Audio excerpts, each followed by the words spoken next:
Está mal esto. A ver, vamos a ver, hasta ahora hemos visto dimensionamiento estático, dimensionamiento a la fatiga, y ahora vamos a ver fatiga superficial. Antes hemos visto la fatiga de un eje que llega a romper, pero hay muchos ejemplos en los cuales la fatiga no llega a romper, porque es solamente superficial. Entonces, dime tú, ¿por qué se produce la fatiga superficial? La fatiga superficial se produce por el contacto. A ver, anotate, dibujate, no, una esferita dibujate. Una esfera sobre un plano. Listo. Ahí pon una fuerza F arriba, ahí una fuerza F. Muy bien, está girando. Ponte un punto 1, punto 2, punto 3. 1, 2, 3 y 4. Muy bien. Es como si tuviéramos esto, ¿no? Y está rodando, ¿no? Está rodando. Entonces, cuando la carga está aquí, la superficie de abajo aquí está sometida. Vamos a llamar el punto 1, ¿no? El punto 1, tomando un diferencial de ese punto en todas las direcciones.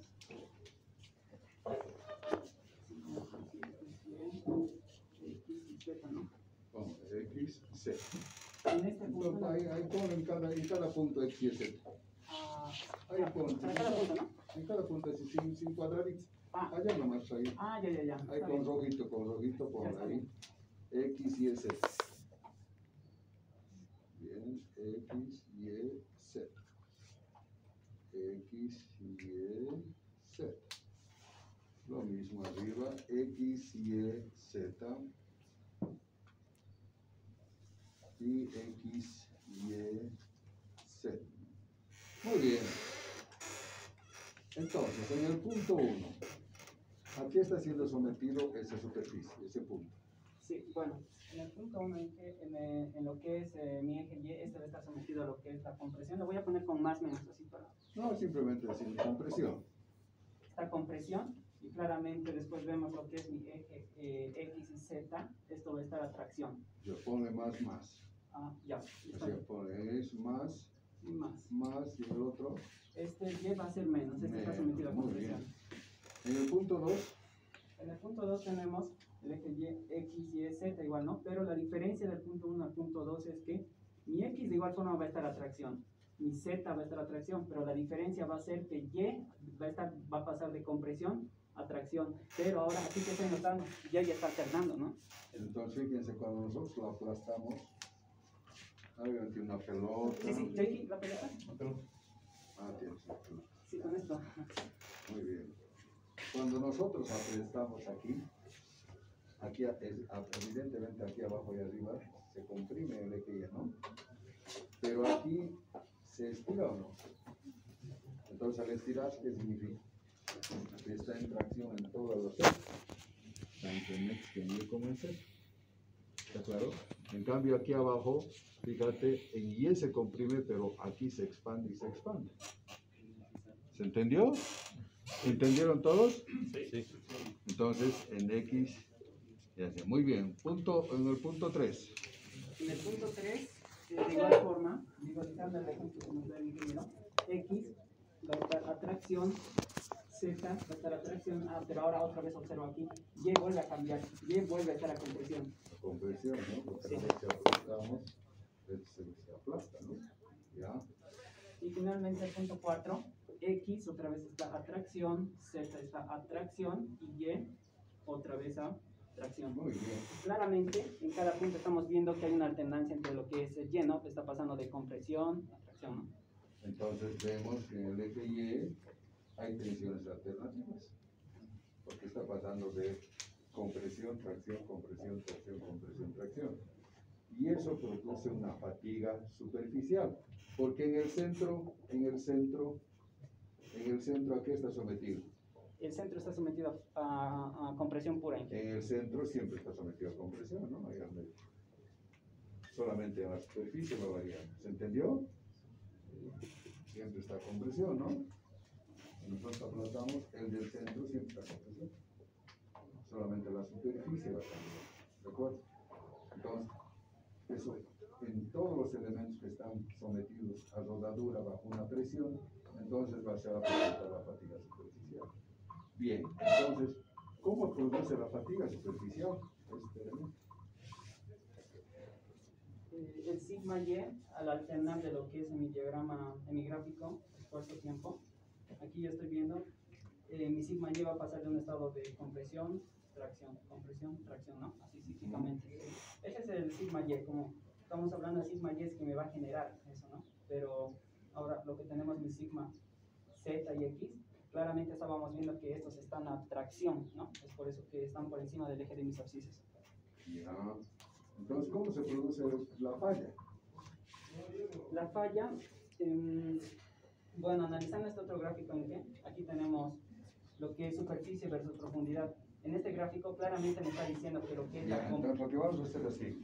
Entonces vamos a agarrar este puntito de acá y lo vamos a agrandar. Ese punto y va a estar así.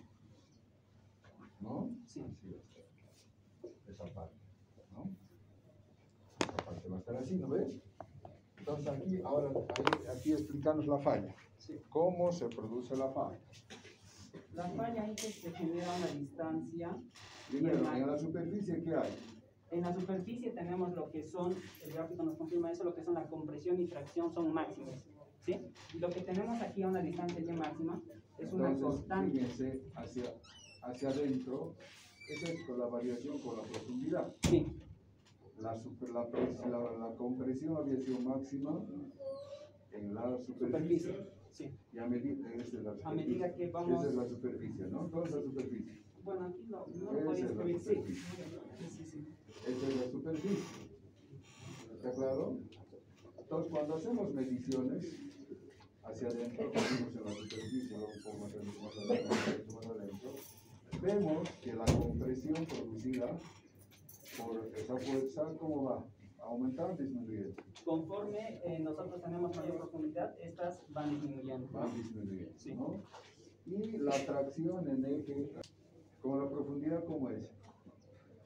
De igual forma, en estos dos va reduciendo, ¿no? A medida que tengo mayor profundidad. ¿Está claro? Hacia adentro, entrando, va reduciendo. ¿Pero qué pasa con la cortante? La cortante es máxima a una distancia y, vamos a decirle, y máximo, ¿no? ¿Y qué pasa aquí en el gráfico, no? A esta distancia y máxima se genera lo que es una grieta, que por la rotación esa grieta se va desplazando hacia la superficie, hacia el lugar donde tenemos menos material, menos resistencia, ¿no? Esto va a salir y esto nos va a generar una picadura para luego desencadenar en lo que es una desmochadura. Entonces, lo que pasa es que no solamente en ese punto hay compresión y tracción, también había debido generar tensiones cortantes, ¿no? Que esta tensión cortante no es máxima en la superficie, sino a un punto ligeramente adentro, ¿no? Va entrando y se va subiendo hasta un punto, fíjense allá, donde es máximo ahí adentro. Y de ahí va disminuyendo otra vez con la profundidad. ¿Se entendió? ¿Sí o no? Sí, sí. Entonces, ¿qué es lo que menos resisten los aceros?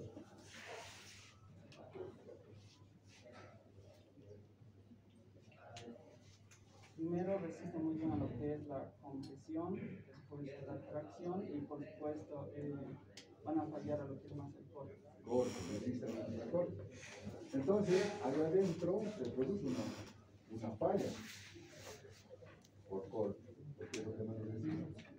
Y esa falla, entonces, una pequeña fisura, a medida que va rodando, se va haciendo una grieta que va saliendo hacia la superficie. Hasta que llega un momento en que se desprende un pedazo, se llama desmochadura. ¿Está claro? Entonces, y por lo tanto, el más crítico había sido la tensión cortante. Sí. Bien, la tensión. Bien, en este caso ahora, esa tensión cortante está en función de una presión máxima, ¿no? Sí. Por ejemplo, para cilindros aquí es igual, P máximo es igual aproximadamente igual a esto. Es 2 veces la fuerza pi y este BL llegaría a ser la huella de contacto. el área de contacto. Cuando tú aplastas esto, no es lo mismo aplastar esto. Si aplastas esto, el área de contacto es un círculo, ¿no? En cambio, si aplastas esto, el área que va a ser ¿verdad? Entonces, la presión máxima que se da por adentro también está en función de la geometría. Para cada geometría hay una presión. ¿De acuerdo? Y la tensión cortante está en función de esa presión más, que es 0,304 de la presión máxima. Sí. ¿De acuerdo? Entonces necesitamos hallar la presión máxima. Y para hallar la presión máxima, justamente para cada caso hay una ecuación. Si son cilindros, si son esferas. Muy bien. Entonces, ¿cómo es dimensionado? Aquí, no la teoría se inicia. Ha hecho la teoría. ¿Y finalmente cómo dimensionarías? Ya. Claramente viendo que esto va a fallar más a la cortante. De hecho, tú eres tú. Depende del caso, ¿no? Si es, ¿cómo se llama? Espera. Para una riel, La rueda del tren. Cuando siempre las ruedas de un tren están rodando, ¿no? Sí. Entonces, la fatiga. Existe fuerza y una velocidad a la que está sometida, ¿no? El contacto de superficies va a generar tensiones entre ambos, la rueda con el riel, y eso va a generar justamente fatiga superficial. Para el caso, o sea, de cilindro, tenemos la ecuación que es esta, ¿no? El B, el ancho de contacto, va a ser raíz de 2 veces la fuerza sobre pi por el L, en este caso va a ser el ancho del perfil, de la riel, multiplicado por 1 menos los coeficientes de fricción de los materiales. Tenemos tanto para la rueda de catálogos como para la riel también. μ1, μ2 y los módulos de Young, el módulo de 1 y 2. Esta fórmula de acá es, como sabemos, ¿no? que existe... Por supuesto que el ancho B, a ver, no es lo mismo, por ejemplo, que esto fuera acero o que esto fuera goma, ¿no? ¿No? Va a depender. ¿Pero de qué depende? De la elasticidad. De la elasticidad, ¿no? Cuanto más plástico sea un material, entonces el área de contacto va a ser más ancha, ¿no? Entonces va a depender de los módulos de elasticidad. Entonces el ancho B va a depender justamente del módulo de elasticidad y del módulo de Young, que tiene que ver con las deformaciones en el espacio. ¿Se acuerdan? Entonces, bien. Entonces, sabemos que hay que dimensionar el tau máximo, la cortante máxima que va a producir por el contacto con la riel entre las ruedas, tiene que ser menor o igual a mi tau admisible. El tau admisible, ya sabemos, desde fatiga, ¿no? Es igual a el coeficiente del sigma elástico, está obtenido de catálogos, igual esto es de catálogos de fatiga anterior, ¿no?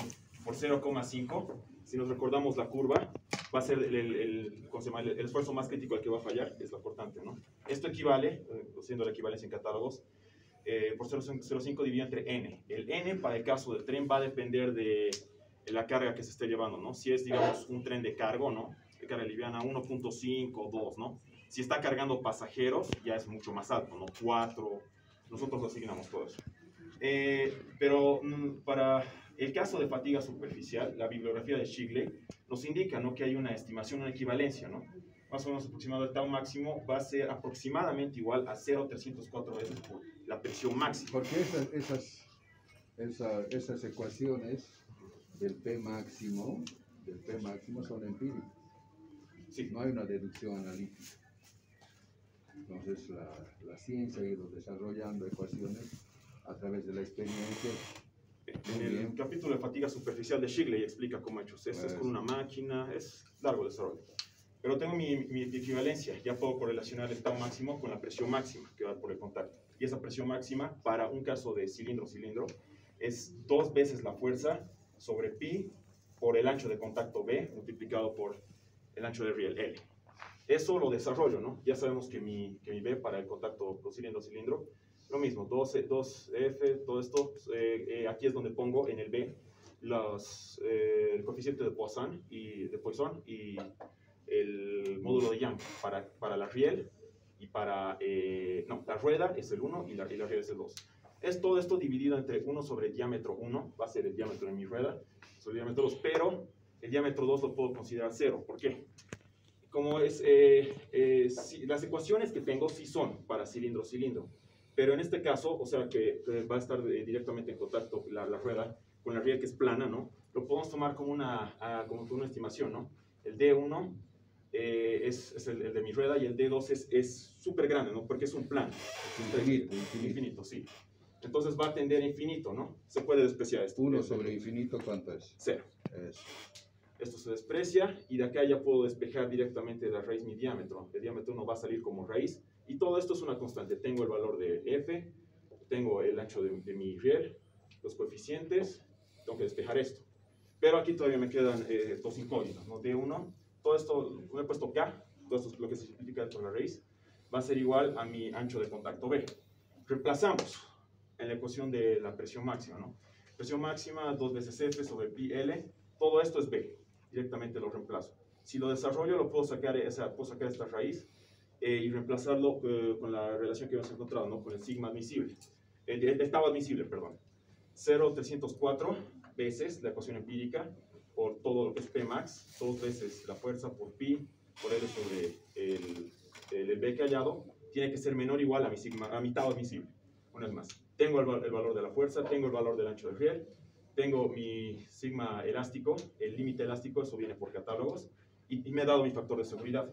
Tengo todo, ya puedo despejar D1. Me va a salir D1 tiene que ser mayor o igual a todo esto, todas estas constantes resueltas elevado al cuadrado. Y lo normalizo de aquí en adelante, por catálogos al inmediato superior. Está obtenido D1. Mierda. Carajo, ¿cuánto? Tú sí que has mejorado de todo. Me quedado impresionado de la primera vez que estabas. No sabías dónde estabas parado, ahora estás puta. Gracias a mis compañeros. Muy bien, usted seguro. Gracias a Dios. Ya dale, muy bien. Vos ahora ahora vamos a ver porque la riel tiene que tener una pestaña, ¿no? Para que no se vuelque una curva. No se descarrile. No se descarrile. A ver cómo hace. Sí, nosotros vamos a ir a trabajar lo que se llama con la fuerza centrífuga para direccionar esta pestaña. Cuando el tren está dando la curva, va a estar sometido a la fuerza centrífuga. ¿Qué significa centrífuga? Que va a ir hacia afuera, por eso se está escapando. Y en eso solo van a trabajar 2 ruedas. ¿Lo ves? ¿Por qué? Porque